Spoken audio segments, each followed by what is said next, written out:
정치 쪽으로 넘어가면 이해에는 또 역사적인 사건이 하나 있었네.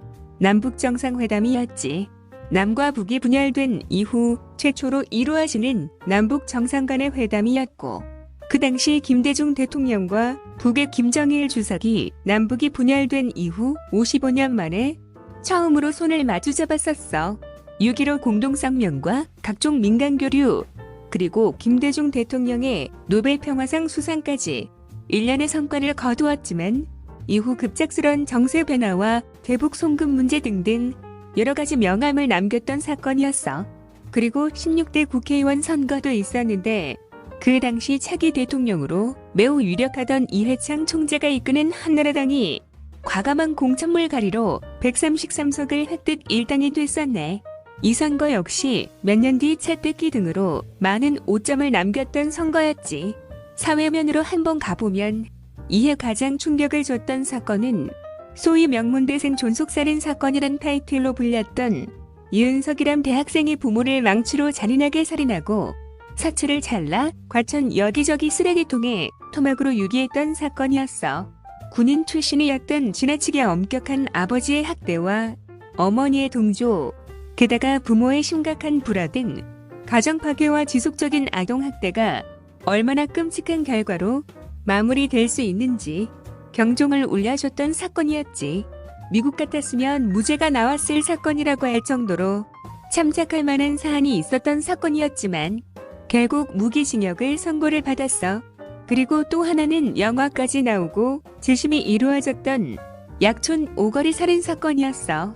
달방 커피 배달부였던 15살 최군을 폭행과 강압수사로 살인자를 만들어 이후 10년 억울한 옥살이 후만기 출소한 사건이었는데 후에 범인이 잡히고 재심이 이루어져 억울함을 늦게나마 풀었던 사건이었지.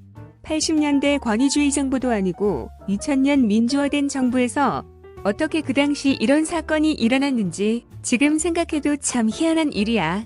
국제 정세를 보면 미국은 아델 부시 대통령이 당선됐었고 특별히 전쟁은 없었어.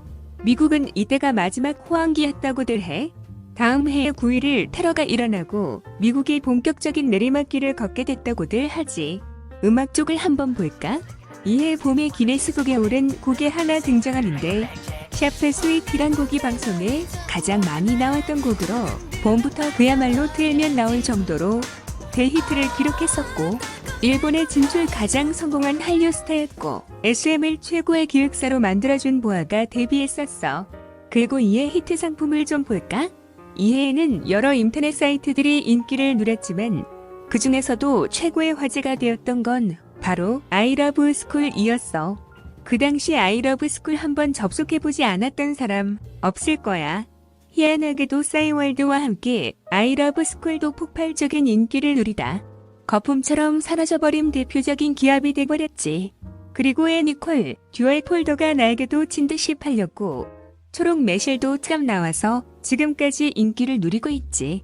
스포츠로 가보면 이때는 박찬호, 박세리 등이 역시 최고의 스포츠 스타였고 시드니 올림픽이 열렸는데 우리는 8개의 금메달로 11을 마크했었어.